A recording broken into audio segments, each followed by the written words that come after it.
Hey everyone! Before we open today's file, please make sure to follow us on Instagram at D.S Radio, where you can find all the images that go along with today's case.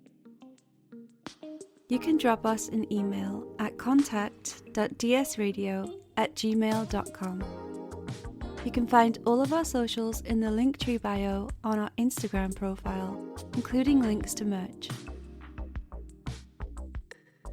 If you're feeling especially generous, you can join our Patreon at patreon.com/dystopian simulation radio, where you can get access to our exclusive Instagram page and make suggestions for upcoming episode topics that you would like us to cover. Speaking of Patreon, thanks to our Patreons, Riff Cult, Cropley Crab, Cash Broadus, Raspberry Jr., Jason R. Nelson, Creepy Paper, Jamie Sook, Michael Laughlin, Lindsay Keller, Mike Wright, Greer Weaver, Kelsey Carruthers, Linz Gibbon, Drake Holvig, Only Child, Michael M, Wesley Akers, Riaz K, Emily Medeiros, Pip, Heather Wynn, Graves, Devon Sweatshirt, The Ordained Sinister Minister, and Philip Hoffman.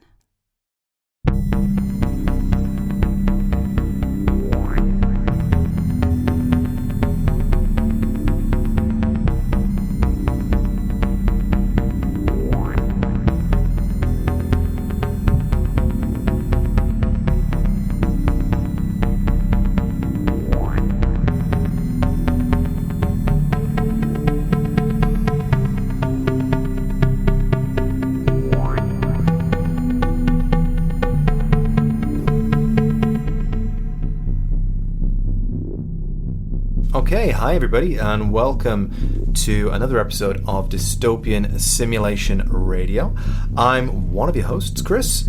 And I'm the other host, Linz. And today we are going to be talking about a lot of extraterrestrial things. But before we get into that, Linz, where can people follow us on Instagram? At D.S Radio, Chris. That's right. We'll have all the visuals for this episode and upcoming ones. You can comment, you can give us suggestions, you can, click on our Linktree. Yep, there's going to be a Linktree on there, all of the things on there, including, shameless plug, our, what's it called? Tip jar. Tip jar, that's it. Buy us a coffee if you want to. Yep. Keep us fueled for this, for these weird stories. Yeah. And If you're enjoying these ridiculous podcasts that we're making and you feel like dropping us the price of a coffee or whatever, feel free to contribute via the tip jar, but there's of course no obligation to do that. We're just happy that you're listening to this, and if you're finding them interesting, please feel free to share them on whatever social platform. tell your friends. Today, Linz, what we're going to talk about is something that's a bit more of the skies. So what I want to talk about to begin with is what I call the scale. I'm going to tell you what the purpose of this is, but I just want you to tell me after I say each thing if you believe in it. Right. Okay. Ants. Yes. Okay. Dogs. Yes. Humans. Yes. Other planets. Yes. Life on other planets of any kind. Yes. Intelligent life on other planets. I want to say yes. Ah, okay. So you want to believe. I want to believe. This is the I want to believe line. Okay. So let's keep going. Do you believe that aliens or extraterrestrials from those planets that have life are visiting our own? Again, I want to believe. Okay. I really do. But I feel like they would make themselves known. I know there's UFOs and everything, but I feel like they would explicitly make themselves known. Okay. Well, with like a banner that followed that Like, said, hey! hello. Yeah. Hi, Earthlings. Well, I don't want to do the whole, take me to your leader thing, but I feel like intelligent life would want to meet somebody probably in charge. Okay. If they can come down, I don't think they... But then they wouldn't be able to survive probably on Earth, so maybe they just have a little peek and then they... They'd have one of those bubbles like around their heads, like in 1950s. Like things a on Mars attacks. fishbowl. A fishbowl. Yeah. So we're firmly in the I want to believe, but you don't really believe right now. Okay. So what about alien abductions? I don't want to sound like a crazy person. Okay, I'm going to say I want to believe. You want to believe. I'm just going to say I want to believe because there's no proof. Like, I know people say there's proof, and they're like, I was taken and impregnated, and the Nordics and the reptilians and blah, blah, blah. But there's no proof, really, that anyone's been abducted, other than circumstantial things. So in that case, the next level, which you've kind of hinted at there, do you believe in a alien-human hybrid program? No. No, right, No. so... No. If they are coming, there's no funny business, it's all above the table. Yeah, okay. Okay. Do you believe that aliens have replaced certain humans? Like the Queen For example, yes. is a reptilian. Yeah, well, Hence Queen Liz. exactly. Queen Liz. Huh. That was awful, by the way. I saw that. You only heard it, everybody. No. No. Okay, so that's pretty much the scale that I'm looking at here. And I think Is this the scale of believability? scale of believability. So I think most people probably fall on somewhere between there being intelligent life on other planets and there being life on other planets and being intelligent life on other planets, or intelligent life on other planets and them actively visiting us at this time. I think for myself, I'm probably around there as well. Again, I want to believe. He says with a X-Files cup in hand. I mean, what does it say on it? I want to believe. Exactly. Oh yeah, it's a classic Mulder poster. Exactly. So I probably fall around the same area. I want to believe that, there's UFOs and so on, but I've yet to see any evidence to me that has thoroughly convinced me of that actually occurring. So you're telling me that you haven't been abducted? I didn't say that. I just said I didn't see aliens. But all I'm saying, right, is look at my arm right there. Do you not think it's weird that I have 1, 2, 3 freckles in a perfect triangle? Hold up. Oh no, it's on my knee. I have 3 on my knee in a perfect triangle. Viewers, listeners, if you know anything about perfect triangles or freckles, please comment. I know all about it. It means we've been abducted. This is the mark Shit. of the alien. That is like the indents that the UFOs leave behind. It's a tiny, tiny UFO. It's landed on my forearm. Well, you see, it's like, what's that movie where they... Downsizing. Is that what it's called? No, it's not called downsizing. You mean the one where it's like tiny little UFOs that fly around? No, the world's become too populated and land and housing has become too expensive. So they shrink people and they all live in these miniature villages just for tiny people, but they can't obviously be resized again. No, it sounds like Honey, I Shrunk the Kids. No, it's like from probably a few years back. Oh, it's got like Matt Damon in it or somebody like that. It's not great, to be honest, but the idea is pretty funny. Matt Damon films aren't. Yeah, I know. Sorry, Matt Damon. Matt Damon.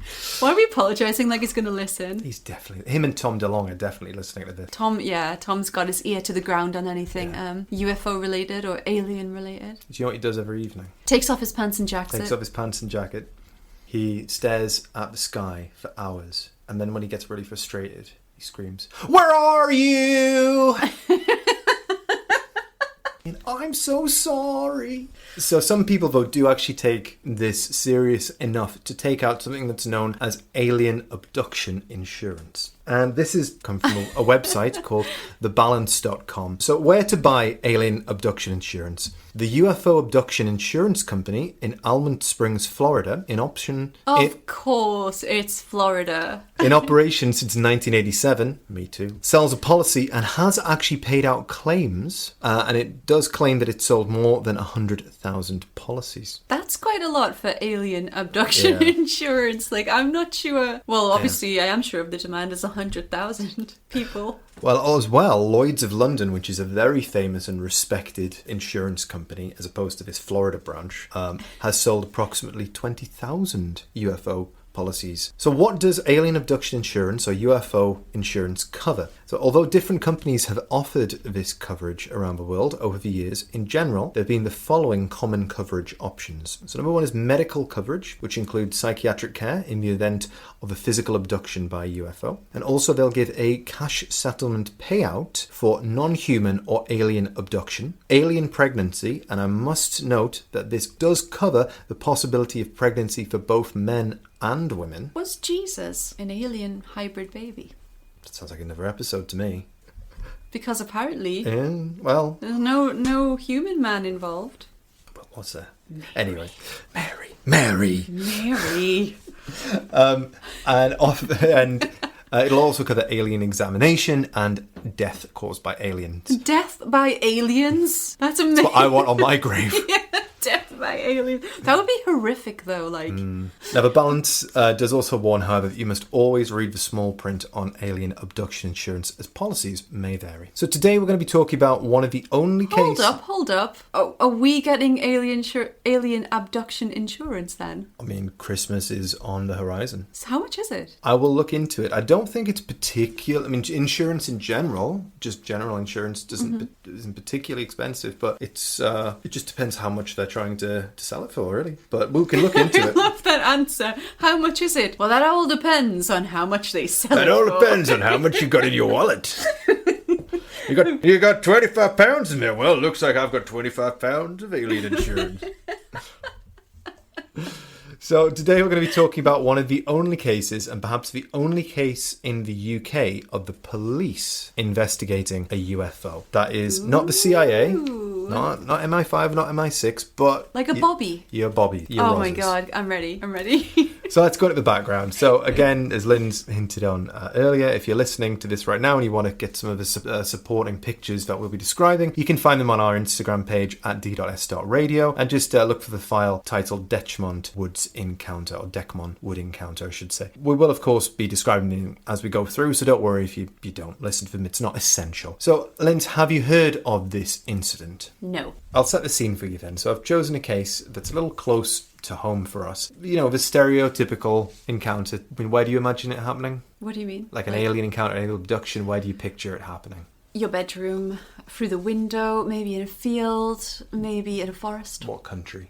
Well, usually the US or... That's what I was getting at. Normally, these cases tend to be heavily focused around the US. Why is that? I think if you assume that that these are not real, it's just a phenomenon that people come up with, they tend to be reported after a very famous case that happened in the States, and they just kind of cascaded from them. It often tends to be remote places and people who... You don't tend to get many New York University professors reporting these things. It tends to be somebody, living in a trailer park out in Arkansas or something like that. Yeah, but that's because they just live out in a place where... Exactly. But what I mean is... Or like loggers. Yeah, but these happen in remote areas where it's difficult yeah. to corroborate exactly what's happened, for obvious reasons, if you're an alien. So this one actually takes place 138 miles from where we are right now. Hey, Misfits reference.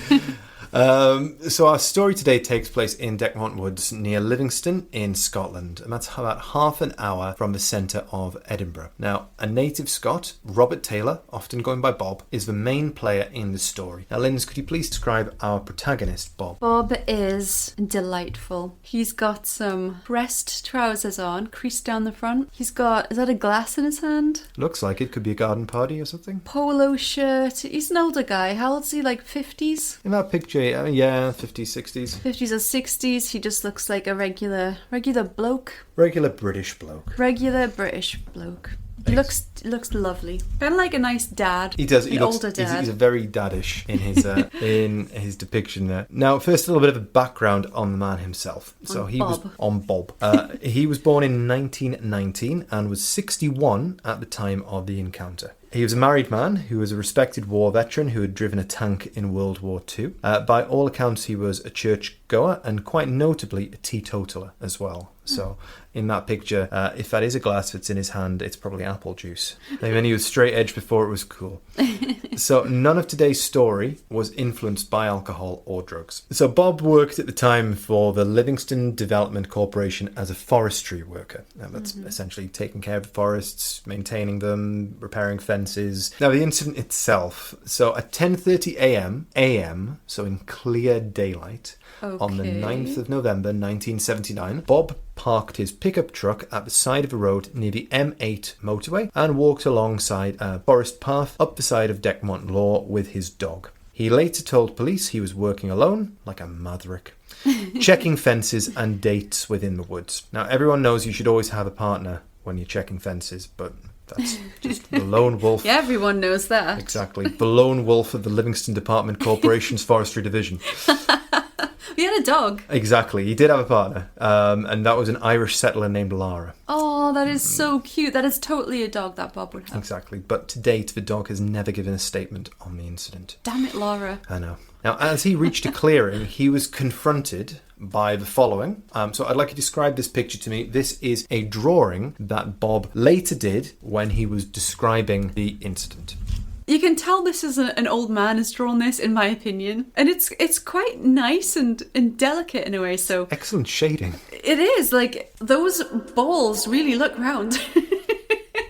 So we have, I would say, like a bowler hat shaped, metallic looking, I'm guessing that's meant to be a UFO. And it's on 4 thin little stilts. Kind of looks like a weird industrial Salvador Dali painting. And these stilts are like on top of what looks like ladders laid flat on the ground, parallel to each other. It's very symmetrical. There's some round windows along the rim of the bowler hat shape. Some little propeller sort of looking things. Yeah, along the rim. I sort of interpreted those to be almost like speakers, but they also do kind of look like those things that would be on a child's hat. They look like a drawing of a stencil of a speaker, or like a little bow tie on top of a stick, but I think it's meant to be some kind of propeller. I don't know what that is, but underneath there's 2 very large balls with spikes coming out of them, with little plug things on the end. So they're not spiky, they're kind of like blunt because of this like stopper almost. They look like sea mines, or... Yes, they do, don't they? Yeah, they do. They look like sea mines, but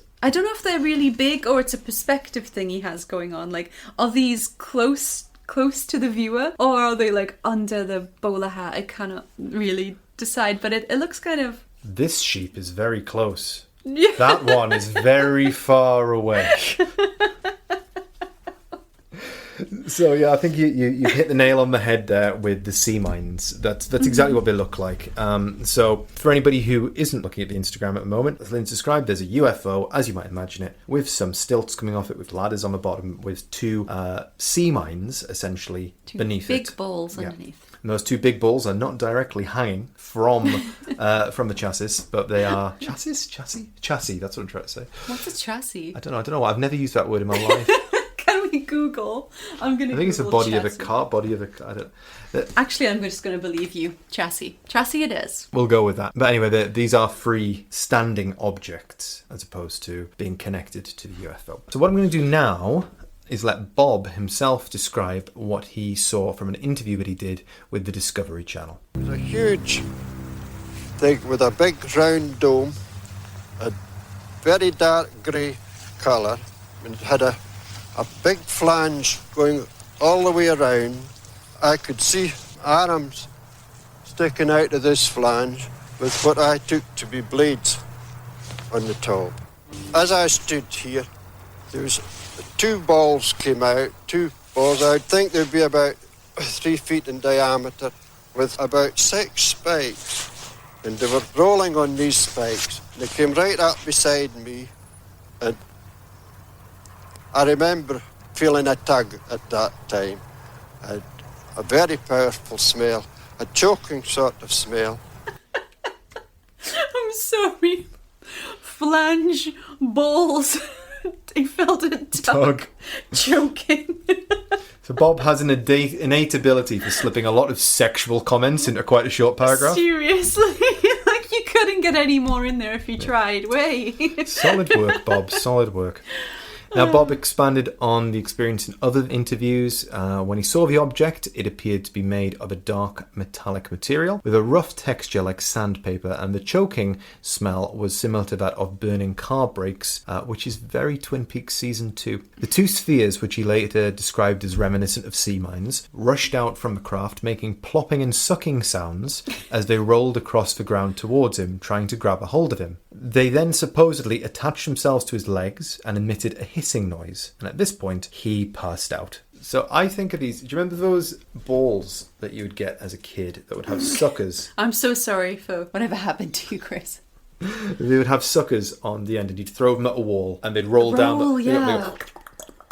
That's what the sound that I imagine When these he things said making. popping and sucking, that's what I thought too. Yeah. So, Linz, Yeah. Bob has come into a clearing after just looking to repair some fences. He's been confronted with a UFO and 2 alien balls that have bum rushed him. What are your thoughts on this scene so far? Number one, his description was hilarious, but accurate. He cleared up some things about the drawing. He said blades. So they weren't... Yeah, they weren't fans, they weren't speakers, they Yeah, were blades. That is quite unusual description of UFO. And yeah, it's not normal, but it makes me think of... my first thought is blade as in a weapon, but I imagine he means blades as in like a rotary blade. Like almost it helped it to take off. Oh, okay. Yeah. Which is a very... Very old school for a UFO. It's a very World War II depiction Okay. of World War... You know, because you imagine... You kind of imagine things within your sphere of experience, don't you? Are you thinking this could be like a PTSD kind of incident or something? It could be, but we'll go on to what happened in a minute, but let's just assume for a second that it didn't. Yeah. That there wasn't a UFO there. You would, of course, draw upon your own experiences, Yes. your own feelings. I mean, if you look at that, I mean, it's got ladders on the bottom of it, which are very much like caterpillar tracks. Like a tank. Yeah, like a tank. It's got blades, like you would see rotary blades, Yep. although very small ones, but the type that you would see on the front of the plane, and Yeah. so on. And the whole, and even sea mines Exactly. as well. You know, I mean, you drove a tank, so presumably he wasn't at sea, but you've no idea what experiences he may have had or What he may would have seen. Yeah, exactly. So I think this is really unique, like when it comes to UFOs, because first of all, it's broad daylight. It's pretty early morning. It's next to a motorway, although it's still in a little bit of a wooded area. It's still just off the motorway. Like it is. Surely cars or... You'd be able to hear cars going past from it, but the Yes. cars wouldn't necessarily be able to see that. True, clearly. but if it's descending from the sky or whatever... Well, exactly. It might, although I guess when you're driving on a motorway, you're not looking up. No, and he hasn't been drinking either. Yeah, exactly. It's unique in the way that it's landed and things have come out of it that aren't little grey men. Yeah. Like normally something comes out and approaches, but this is like it's released to kind of mechanical, I don't know, like spiky gas balls to...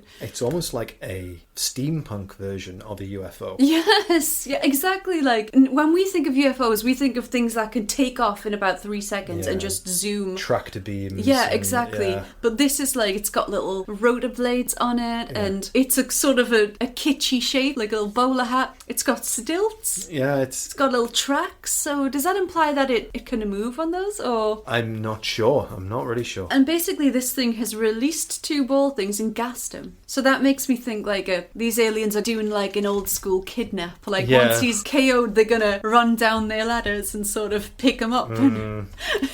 Well, Bob, when he came to, tried to bring himself together. So he did get knocked out. He got knocked out. When he came back, there was no UFO there anymore. Okay. He came to and he tried to get up, but he couldn't really use his legs, so he had to crawl part of the way back to his pickup truck until he could eventually stand up. And stories then vary on what exactly happened next. Most say that he drove a short distance before crashing the pickup truck into a ditch. Some reports say that the car wouldn't start either, which can be a typical thing of, electromagnetic pulses and stuff, things that are connected with... It's quite a common UFO trope as well. Yeah. As I said, I couldn't find one definitive report that said which one it is, but But either he way... had car issues, so... He had car issues and he managed to stagger back to his home in a dazed condition. And when he reached home, his wife opened the door to find her husband in an alarming state. Would you like to hear the first-hand account of the events from his wife? I would love to. It looked terrible when he came in the door, and he just stood at the door, and I said, "Have you had an accident with your lorry?" And he said, "No, I've been attacked." And I said, "What with?" And he said, "A spaceship." And I said, "Oh, goodness me, there's no such a thing as a spaceship.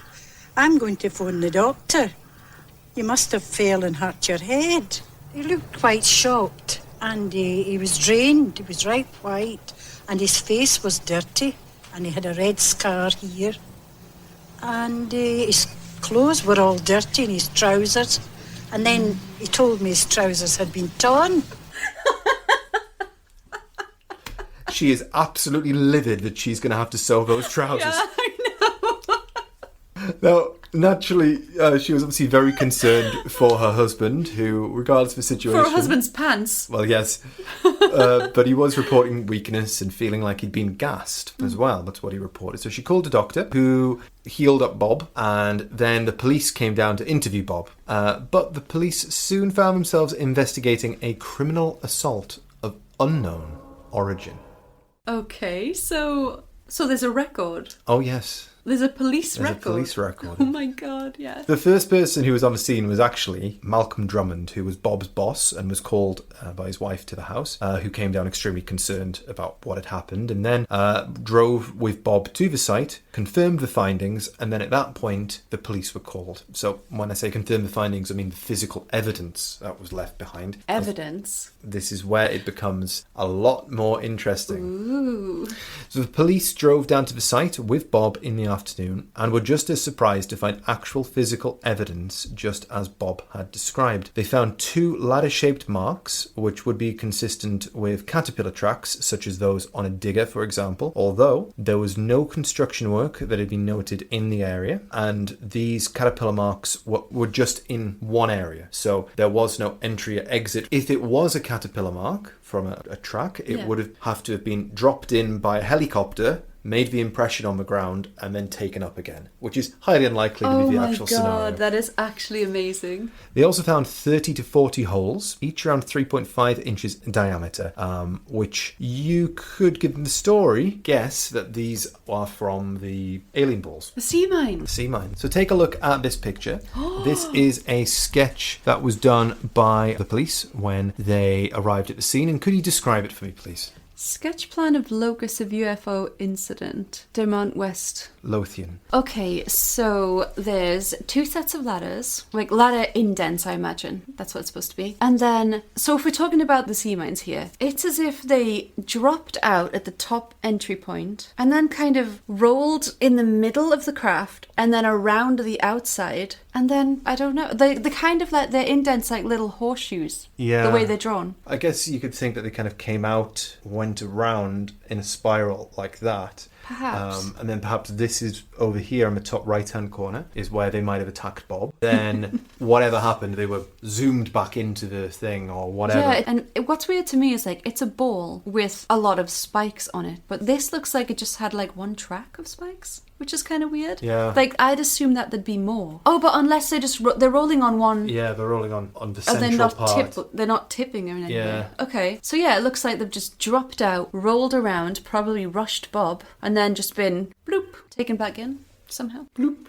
So yes, it is as if the object left and then returned to the craft in a circular motion. But let's pause for a second here before we move on. Let's just assume that Bob is telling the truth. He's encountered a craft here, these devices have rushed out, and he's passed out. What has happened to him in the time between being attacked and waking up? How long was it? I am not exactly sure. I'm not sure if anybody's sure of how long he was passed out for, but it wasn't a huge amount of time. You're talking a matter of less than an hour. Okay. It may even have been less than half an hour. But that's still a long time to not be conscious in the middle of a wooded area by the motorway. It is. I mean, bear in mind, he is off the beaten track, so it's unlikely anyone would have passed by and seen him. So is this a case of missing time? Well, quite potentially it might be. I mean, what you might be able to summarise here, filling in the blanks with common UFO tropes, is that he was abducted during that time, something happened to him, and then he was returned to the area. However, I'm just filling in blanks in a story here. Nobody knows what happened to him during that time.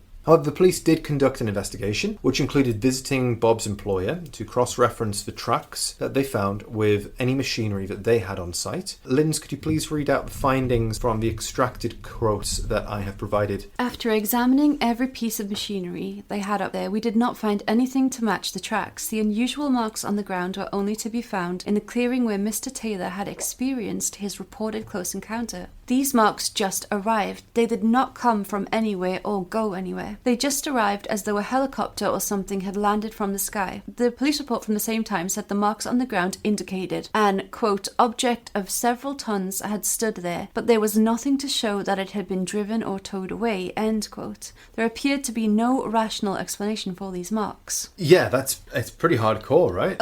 This is the first time I think I've heard the police just show up and then actually find something. Did he have injuries? He did. He had some surface injuries, so scrapes and So bruises. it looked like and he stuff, had but been... something had definitely happened to him. My God. There wasn't enough evidence to say, without doubt, that he'd been attacked by aliens. Mm-hmm. But something happened. Something happened to him. And the track marks. Exactly, and not the other kind of track marks. No. Caterpillar track marks. The caterpillar track marks, but... And an important detail there is that they acknowledge as well that there's no sign of them entering or exiting the clearing. They came from and went nowhere.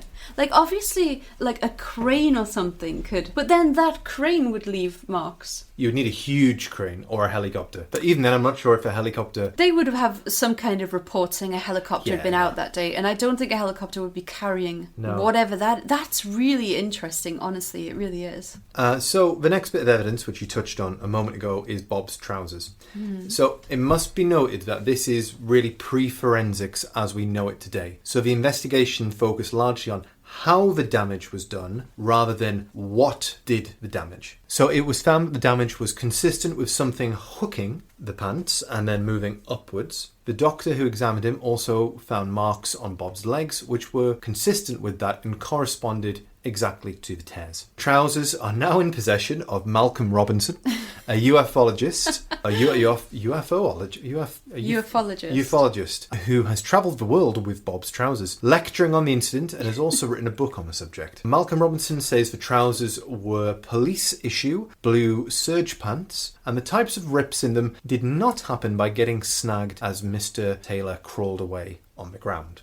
Bob's travelling pants. Bob's travelling pants. So he had two or just one? Oh, it was on both sides he had. Symmetrically? Yeah, symmetric rips. So hooked and pulled up. Hooked and pulled up, yeah.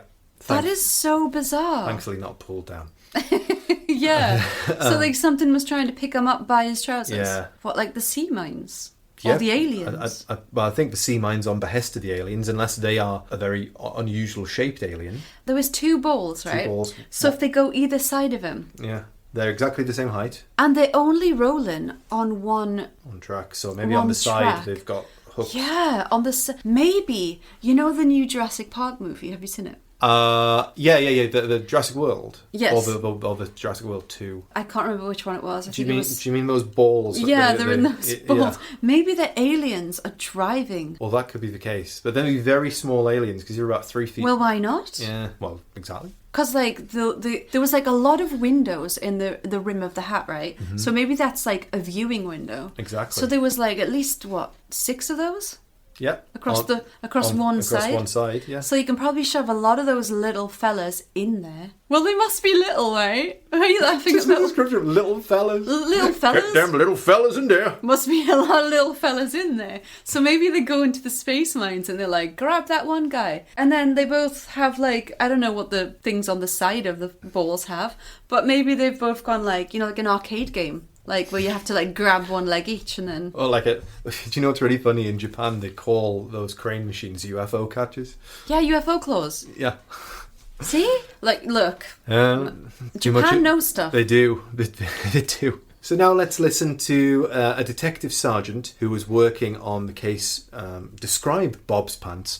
Now, sadly, this detective's name on the video that I could find was actually obscured by the German subtitles. So I'm afraid I can't give the gentleman's name, but he was a detective sergeant at the police. Wait, what was it in German? No. Herr Policeman. Herr Policeman. Herr Panzer. These are the trousers worn by Mr. Taylor. As you can see, they're of fairly heavy material. We have a tear on the left, just below the pocket, and one on the right trouser leg, again just below the pocket. These marks are consistent with the material having been pulled up while the trousers were being worn. We must accept the story of Mr. Taylor. He is a very highly respected member of the community, a man of high integrity, and not one likely to invent such a story. So that's quite something. Yes. You've got a member of the police on national television saying that we must accept Bob's story. Other police members have been less quick to say, aliens, in other interviews. It should be noted. But I think the point to really take away from that is that, as he said, it's a man of high integrity and one highly unlikely to invent such a story. Bob is the perfect witness for something like this because he is the most unlikely person to concoct such a story. To make shit up, yeah. Yeah, so people are really... They're on Bob's side. They are behind him on this. And that's strange because usually it's the complete opposite. He was very well respected. The police conducted a lengthy interview and concluded that something had happened to Bob. Without doubt. However, the case remains unsolved to this day. A plaque has been put up in the forest where the incident occurred, and one can walk along the UFO trail. So all I'm saying is, road trip. One could walk, more like we could walk. We're definitely doing that, yes, by the we'll way. do that when we go to Scotland. Following on from the incident, Bob was advised by the doctor to go to nearby Bangor Hospital for a checkup and x-ray. Now, he waited for 2 hours, and being the days before Netflix, he got bored, gave up, and just went home to his wife. It's such an old man thing to do. Well... now, this is important for a few reasons. Firstly, if he was abducted, there could have been some physical evidence, such as an implant, that might be noticeable to the naked eye. That might not be noticeable to the naked eye. Mm-hmm. I mean, further checks would have been warranted there. And next, we do need to discuss Bob's medical past. Okay. He has no history of mental illness. That's not what I thought you were going to say. No history of mental illness. He's, nothing along those lines. But he did have a bout of meningitis 14 years earlier. Now, in July of the same year that the incident took place, he suffered a series of headaches and was admitted to another nearby hospital. A series of headaches, you say? Exactly. So this was prior to the event happening. Okay. How close was that to the event happened in November, and the headaches were in the previous July. So a good few months between. Okay, so... but they seemingly healed up, and he was able to kind of move on with things. Now, in regards to the lingering effects from the incident, his injuries were minor and healed normally, but he did continue to smell the smell of burning rubber for the next few days and reported being constantly thirsty. Once again, these effects passed after a few days, and he did suffer no long-term issues from the event. Constantly thirsty. Maybe he was drained of all his fluids. Maybe he was taken somewhere. I've just got why you made that face. I was like, what's that about? Like, drained of his fluids. Okay. Maybe they drained him for the breeding program. They did.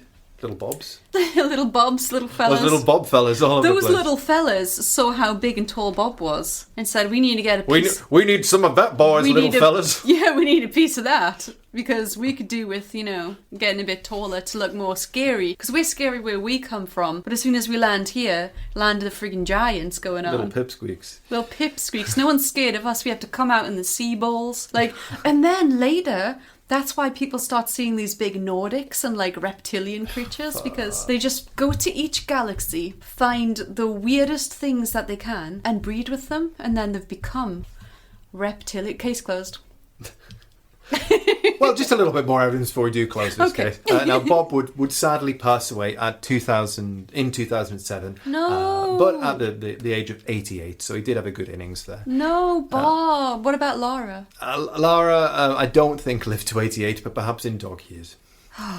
Now, he never again reported any UFO-related incidents, but he did go to his grave sticking to the story. Something to note is, although we have heard interviews from him here today, he never sought out fame or publicity. He never gained financially from anything he did take part in. He did take part in the British UFO Society's walks from time to time at the site of the incident, but what we have here is a very respected man who all seem to universally agree was completely unlikely to make up something claiming that he was abducted by aliens, or rather that he was attacked by aliens. Yeah, and it's not a common knowledge, the story, because I didn't know it.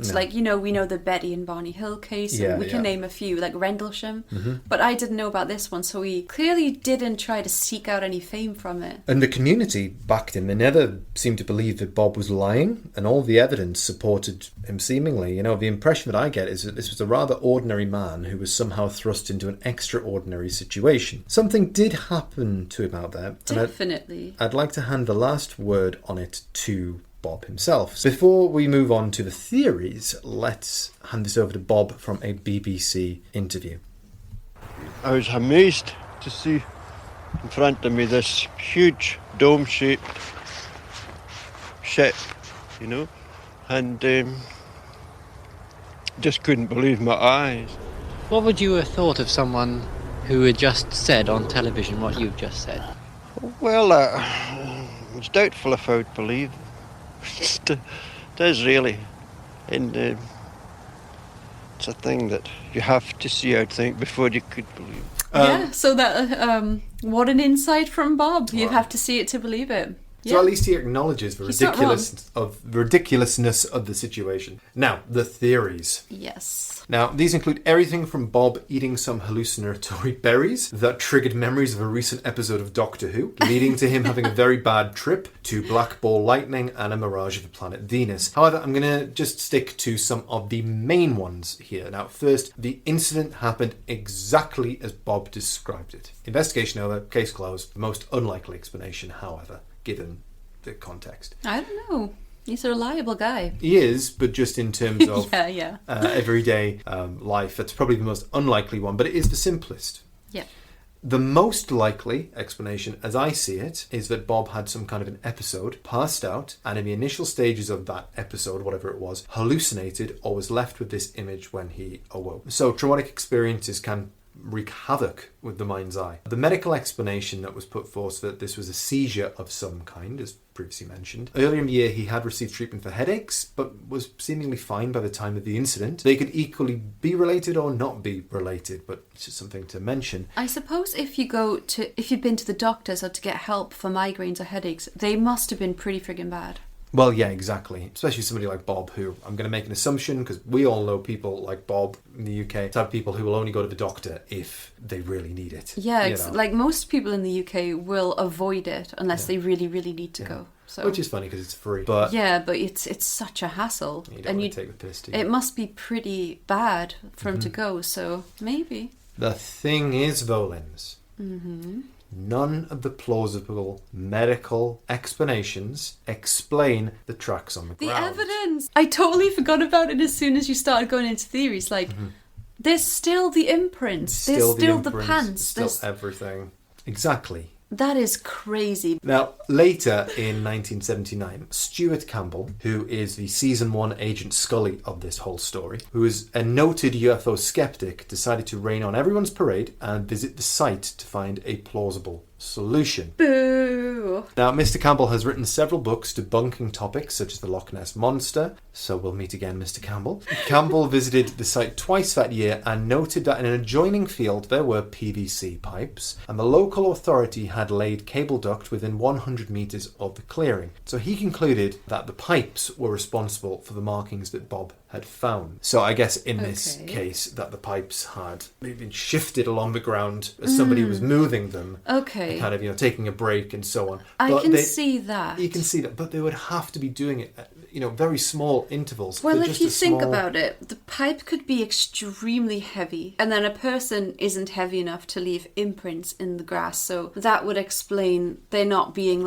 signs of something entering, because a human's not going to leave big imprints. True. However, remember the police did examine the scene, did not find any footprints that were not Bob's. Yeah. And also Detective Ian Walk, who investigated the case, has come out and said that there's no way that pipes could have made these marks, as all the vegetation in the area was green, suggesting that the grass had not grown around something like a pipe for a number of days. Yeah, but I was thinking if you're just moving it. Yeah. But then why would you move it like this? Exactly, the pattern doesn't it just starts at random. So unless someone was carrying it. And then finishes at random. It's very, it's strange.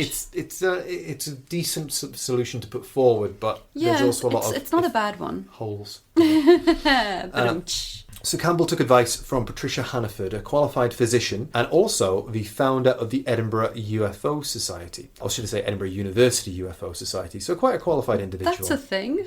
Yeah. Well, along with the UFO insurance, let's buy memberships to that. Yeah, we shouldn't be surprised, should we? Now, she suggested that Taylor's collapse was an isolated attack of the temporal lobe epilepsy, and the fit explained the objects as hallucinations. Symptoms such as Taylor's previous meningitis, his report of a strong smell, which nobody else could detect, his headache, dry throat, paralysis of the legs, and a period of unconsciousness all pointed towards this being the case. Now, pop quiz hotshot.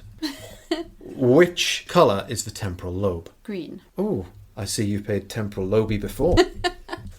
See, you played knifey spoony before. So yes, the green area is the temporal lobe. So now, taken from the finest source, Wikipedia, may I now paraphrase? Temporal lobe epilepsy, otherwise known as TLE, is associated with memory disorders and the loss of memory. It is a chronic disorder of the nervous system characterized by recurrent, unprovoked focal seizures that originate in the temporal lobe of the brain and last about 1 or 2 minutes. TLE is the most common form of epilepsy with focal seizures. TLE has been suggested as a materialistic explanation for the revelatory experiences of prominent religious figures such as Abraham, Moses, Jesus, Muhammad, St. Paul, Joan of Arc, St. Teresa of Avila, and Joseph Smith. That's the person who did Mormonism. Oh, the founder. Yes, the Joseph. person who did Mormonism. The person who did Mormonism. He done some Mormonism. I Mormoned around. Every time I hear Mormon, I think Moomin. Now, these experiences are described in possibly unreliable accounts as complex interactions with their visions, but lacking some of the hallmarks of TLE. Psychiatric conditions with psychotic spectrum symptoms are suggested might be more plausible physical explanations of these cases. Bob may have had an epileptic episode and had an otherwise unworldly experience, but this is based on spaceships rather than religion. Now, it should be noted that Bob is never reported to have had any conditions on the psychotic spectrum. However, what do you make of all of this TLE and visions and maybe instead of seeing religion, he saw an episode of Doctor Who replayed out in his mind? I'm quite impressed that they've diagnosed Moses. Well, yeah, I know. I was impressed by that. You know what's weird when you mentioned the Doctor Who episode? The drawing of the UFO is quite Dalek-y. Yeah, it is. It's isn't it? I think most people will be familiar with Doctor Who who are listening to this because it's had a resurgence in the last sort of 15 years, but it was in its original run a huge television program, a sci-fi program, probably the most visible one to British audiences, more so than Star Trek. Star Wars had been released 2 years previously, but I have no idea if Bob would have seen that or not. Probably the most obvious thing that he might have seen, as it was on BBC One primetime on a Saturday, would have been Doctor Who, and it was always Doctor Who with some rather junky special effects. Yeah, the Daleks, like the original Daleks are literally just like something on a skateboard. Like, I mean, it's really cool. It was revolutionary at the time, but it was done on a shoestring budget. But I think his drawing is kind of similar to the headpiece of the Dalek. At least the style of... Yeah, exactly. Like, that is kind of interesting that you say that. And then obviously he was in the war, so you have those ladders that are like track marks. You know what? It's all a bit Robot Wars. Do you not think so? Craig Charles, now. The lady you said described the symptoms of the dry mouth and smelling something that other people... Like the phantom scent thing. So that's the actual symptoms or indicators that someone's having. They are indicators of temporal lobe epilepsy. Because they are very specific.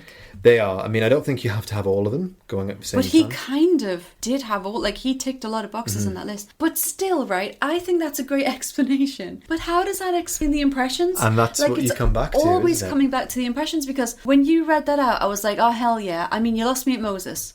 You brought me back with the Mormonism guy. And then I was thinking, like, okay, maybe instead, a modern take on it, instead of seeing God, you might see some other thing, a ghost or a UFO, more modern take on it. Yeah. We're not that religious anymore, even then. You did go to church, but, I don't often hear about people in the UK having these sort of, No. having these epiphanies and seeing God and things. It's normally something strange, but, like, the tears on the pants. The physical evidence is the thing it's a really nice explanation that was given.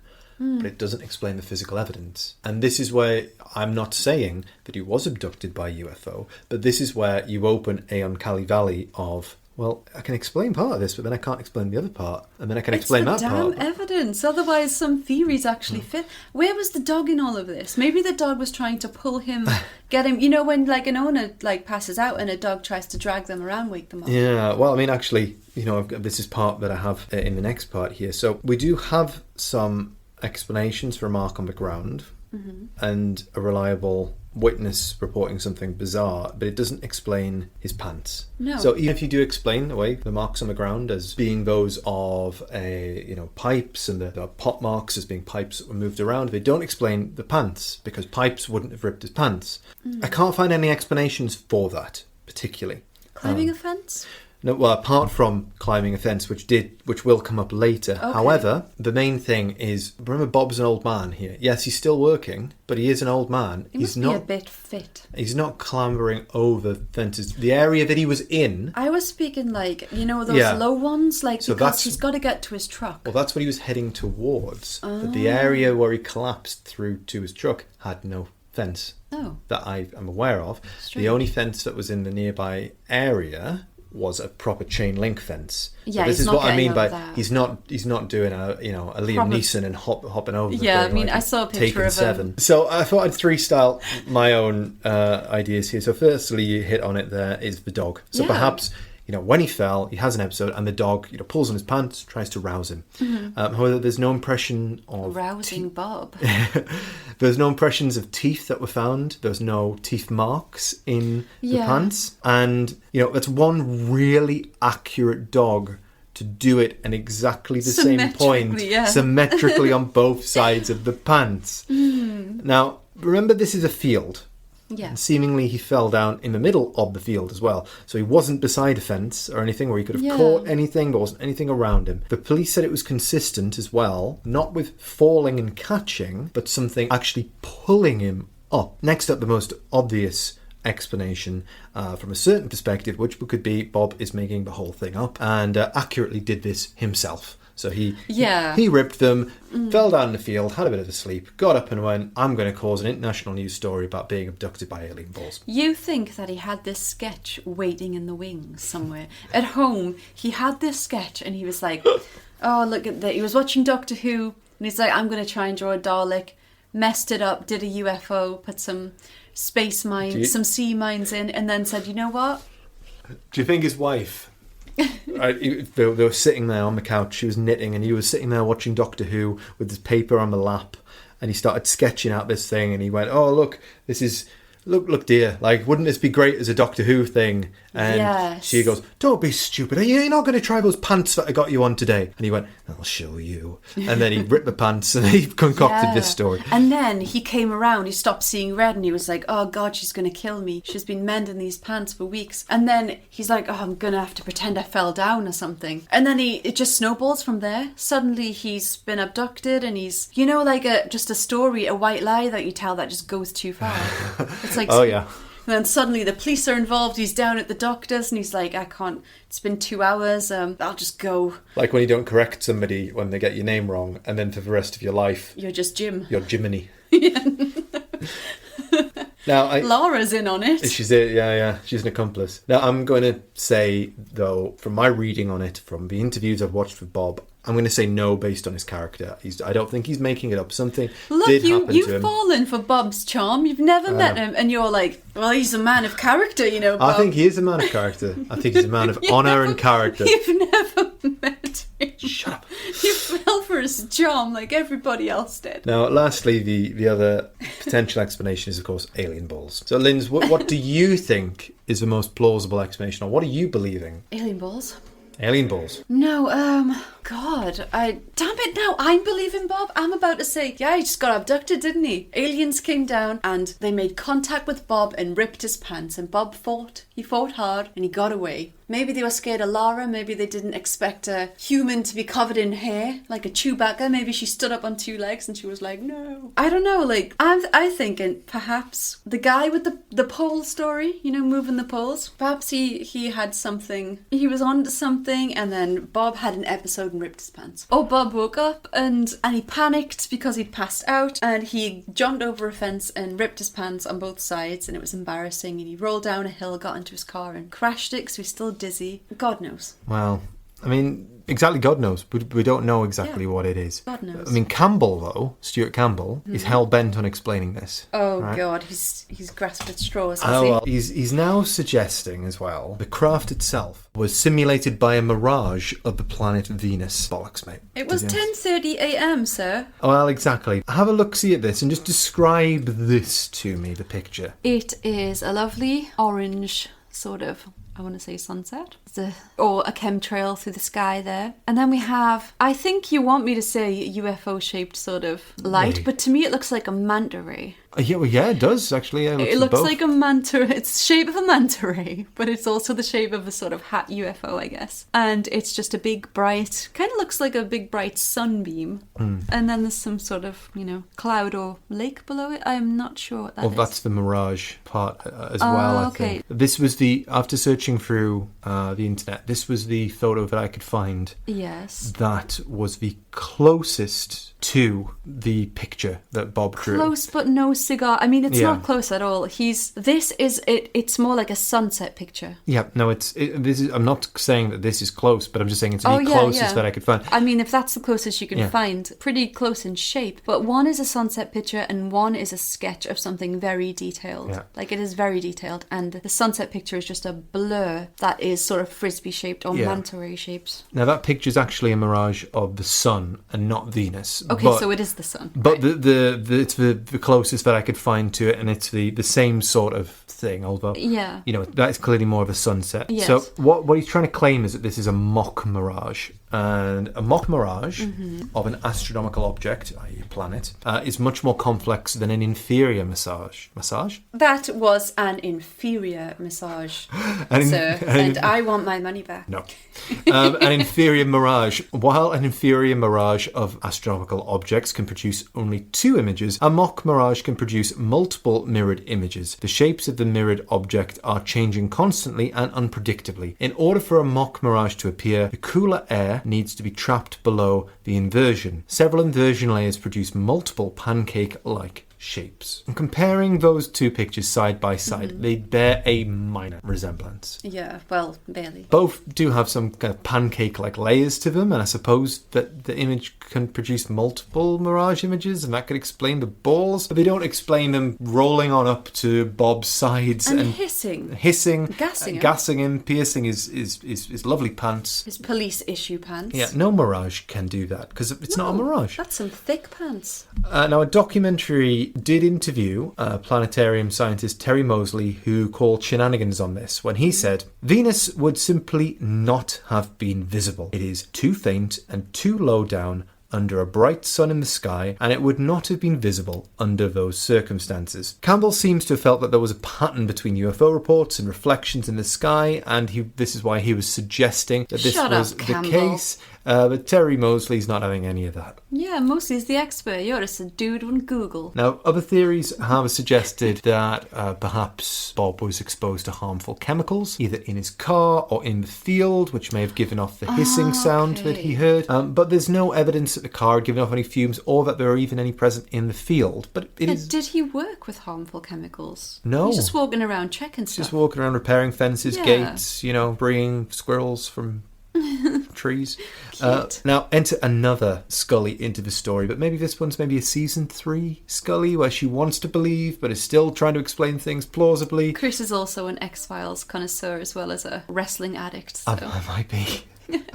Now, in 2013, local sign maker Phil Fenton, long fascinated by the story, published an Amazon ebook. Hell yeah, get it. Yes, I know. Pointing out that nearby there was a dome-shaped water tank. What do you think of this, Linz? Love the energy. Definitely didn't see that. Was he anywhere near that? Okay, I'll describe it because you guys can't see. Got a nice picture of a wooded area, and then sort of the top of this. What is it? A water tank. It's a water tank. So the lid or the top of the water tank is like a pancake-shaped, UFO-shaped thing. If you squint and stretch your imagination. I think the mirage was more convincing than this water tank. It's just a water tank. It's just on the ground. Is that even in the area that he was in? Well, sort of. Phil's theory is that he saw the dome, had a mini stroke, and was exposed to chemicals within the dome, which could cause hallucinations. Phil's theory is that he saw the dome, had a mini stroke, and then was exposed to chemicals contained within that dome that could cause hallucinations. So he's casting quite a wide net there. This stroke-inducing water dome. Okay. So firstly, though, what the hell were they keeping in those water tanks in Scotland? I mean, I've been to Scotland, I've tasted the water, and I did not have any hallucinations. It's just iron brew. It's iron brew. It means orange, but apart from that, it comes out orange and fizzy. Now, next, we need to be aware of the location of this object. So, as you pointed out, where is it? So, from where the incident occurred, it's behind the tree line. Not to mention, it's on the other side of the M8 motorway. Oh, boo! So, it's literally, if you were looking at it, it would be behind the trees where there is the motorway, and then it's off to the right. So he couldn't have seen it if he couldn't wanted have to. seen it Okay, either, no. So, no. He wrote a book about this. An Amazon ebook, self-published. There's nothing wrong with that. No, but I'm just saying it's not. But he wrote an entire book on the tank, the water tank theory. I don't know how many pages it is. True, it could be like a pamphlet, I presume that it also puts forth... He probably writes the story. An account of it, and then it probably concludes with his idea of what happened. So, fair enough there, Phil, fair enough. Fair enough, Phil, but no dice. Now, the other thing as well about the location is, and I kind of hinted at this before, that dome is, or that water tank, is behind a high fence that the 61-year-old Bob would have to climb up over like a hell in the cell, supposedly ripping his trousers on the way, and then climbing back over again on the way back. Pole vaulted. I could. That's where the holes came from. Exactly. Misjudged pole vaulting to the water dome. Well, that might be what happened. But bear in mind that he would have had to pole vault on the other side as well. He would have somehow had to bring it over. And remember, between climbing over and climbing back, he had a mini stroke and was exposed to hallucinogenic chemicals. So that's where he got the gusto. Yeah. From the chemicals. Now, for these reasons... Laura's on the other side of the road going, the frick, Bob. Now, for these reasons, I would say that Phil's theory is largely gone. I'd dismiss it. But he does have an Amazon ebook, which you can purchase on it. I think I will. And he also has another ebook on starting your own sign writing business, which I would probably guess is a lot more... Are you okay, sir? Have you met some sea mines recently? I had a mini stroke right now. I think you have. Go buy Phil's book. Check your shorts. So, to conclude things here, this case is notable amongst UFO reports for several reasons. Firstly, the credibility of the witness. Next, the evidence left behind. The fact that it was investigated by the regular old police department. The fact that it took place during the day. The UFOologist and author Malcolm Robinson, the owner of the pants, states that it could be one of the few genuine cases of a UFO encounter. So I'd like to finish on two talking points here. So firstly, if this did happen to Bob, what's your take as to why? Why Bob? Why not Bob? Everybody loves a bit of Bob. No, I don't know. I suppose aliens, it's not like they probably just grab people at random. If you're looking to study a fish, you don't get to know its personality. You just yank one out of the river, don't you? Blind fish dating. Yeah. I need to find which one of you is best. Yeah, you don't date them. You just get one out that looks kind of average and catalogue it, I suppose. So yes. Well, what? They're just fishing for people, aren't they? They just fly around and they see one and they go, that one. That'll do. Yeah. That's an old one. We'll look at that. Yeah. They've probably got a baby somewhere. An old housewife. True. A child, could have been me or you. I think Bob was just in the right place at the right time to get abducted. Oh, the wrong place at the wrong time. Well, he's all right. So he's all right. He doesn't remember any. Some people come back apparently with stories of true anal probing and impregnation, and they wake up and there's greys around their bed, sleep paralysis, demon shit. At least Bob just smelled toast for a few days. But he got on with his business, Gave a few BBC interviews, he was fine, yeah. So finally then, after hearing all of the evidence, seeing all of the evidence that we have, and first-hand encounters from various people involved with the investigation, what do you think happened to Bob? I think I'm starting to understand why people in his community straight up believed him. Because I don't know what happened to Bob. No. But every other theory that anyone has presented, it gets tripped up by the fact that there is evidence. So I want to say he had some, episode, but then how he had an episode and he just planned it all, like you said. Like, those tracks were there one day and he just said, wouldn't it be funny if I said, like, oh wow, it looks like they came from nowhere. Wouldn't it be funny if I made up this alien story? And then he made it up. Not to wreck his character, say that he's a liar or something, but that's a possibility and it makes sense. Like, somehow those imprints were just there and he just thought when he was out working one day, wouldn't that be funny? That's a hell of a gamble though, isn't it? I mean, imagine... It's not a gamble because he won't lose anything No. if people don't believe him. If you said to me, Linz, I swear to God, I don't know what it was, but I was in the park and I saw a spaceship and then I woke up and I feel like I passed out, I'd be like, that's weird. But I wouldn't think you were mental. No. I might want to take you to the doctors like his wife did. True. But I just mean it's a risk in so much as your reputation. The fact that everyone sort of rallied around him says a lot for him. I think the fact that nobody in the community came out and went, that's crazy Bob. Yeah. He's that's always crazy saying Bob, shit. full of shit, you know what I mean? Yeah. Okay, fair enough. Yeah, I guess he's never said anything like that before. I know. Yeah, I get what you mean. And although he did do interviews, he didn't do many of them. He never... I mean, it would have been very easy for him, if you think about it, to cash in. I mean, if thought about it, he would have written a book on it himself. He would have been giving interviews for tabloids. He would have been doing, all of these things. And he didn't really... Well, he certainly didn't write a book, but he didn't really do any of that. I mean, most of it was just sort of the fact that there was this odd little case. Okay, I believe that he believes. I believe that he believes. But I love this story and I'm so happy that you shared this with us today. I just think it's so unique as a UFO story. Bizarre. It's really unique and it's not far from where we live and I really want to go there. And what do you think happened? Are you the same as me?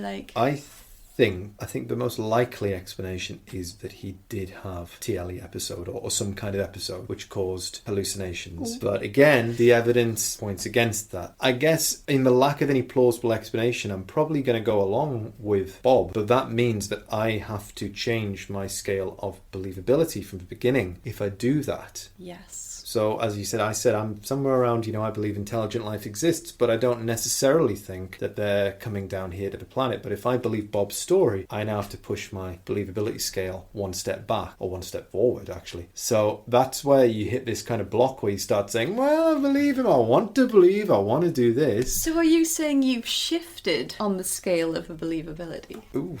That's technically what you just said. I think it is. I think this is of all the cases that I've read about, all the cases of interviews I've seen and everything, this is the one that I believe the most that I've come across. And that's largely down to the physical evidence. I think there's some elements of it that you would go, it's a bit weird, it's a bit junky. So that was the story of Bob and his encounter with alien balls. What do you think happened to Bob? Please comment on our Instagram post or send us a direct message. You can also send us an email at contact.dsradio@gmail.com. I hope I got that right. I think that sounds right. Yeah. And, don't forget as well that you also have all of the images on the Instagram as well. So please feel free to get in touch. We'd love to hear your feedback and just reach out and get in touch. We're really trying... We'll be doing polls on our stories too, like what you want to hear. We'll be doing question boxes so you can submit ideas, or if you have your own story, that would be nice. Have you been up to the Decmont Woods? Have you ever been accosted by large balls? Once or twice. You can find all of our links in the Instagram bio, the link tree. And also don't forget as well that if you've enjoyed today's episode and you want to throw us the price of a coffee, you can do that on our tip jar as well. Yes. Now, speaking of other things to plug, Linz, you've got a book. Yes, it's called Have You Seen This Person? It's 10 unsolved disappearances, real life disappearances. There's some well-known ones like Andrew Gosden, Claudia Lawrence, and then there's some lesser known ones like Max Castor. And please check it out. And you can buy it on Exposit Books. But if you Google Have You Seen This Person and LJ Roberts, it's available to buy on many different websites. Whatever's convenient for you. I'm sure we can put that in a link tree as well. Yeah, sure. It's an ebook and an actual softcover book. And You know, one thing I did the other day, I recommended your book to somebody who said that they were into true crime stuff. Oh. The easiest place to look it up was Amazon, and I noticed that they're almost out of copies. Oh. They only had 2 copies left. Look at you selling out. yeah, thanks to everyone who's bought it so far, though. Like, a lot of people, well, a few people, who am I kidding, have tagged me on Instagram and, like, holding it, and it's really nice to see. If you want to check out my other writing, you can go to genypod.com. To the social media section, it'll say blog. I maintain the whole blog for the Generation Y podcast. Shout out to them. Love them. Gonna meet them next month at CrimeCon in London. If you go to CrimeCon in London, come and say hi to me. I'm the platinum one with the large alien grey eyes and Large small alien mouth. balls. So Yeah. feel free to follow us, our accounts, but we really appreciate you listening to this. We'd love it if you could give us a follow on Instagram as well, and if you've enjoyed it, please recommend it to other friends who are weird just like you and just like us. So we'll see you all next time on the podcast. We're hopefully going to be releasing these regularly. We haven't quite got the formula down yet, but let's try and aim for at least a few a month, if not one a week. But with that, we'll leave you with some alien balls. Thank you so much. Bye. Bye. Mwah, mwah, mwah, mwah.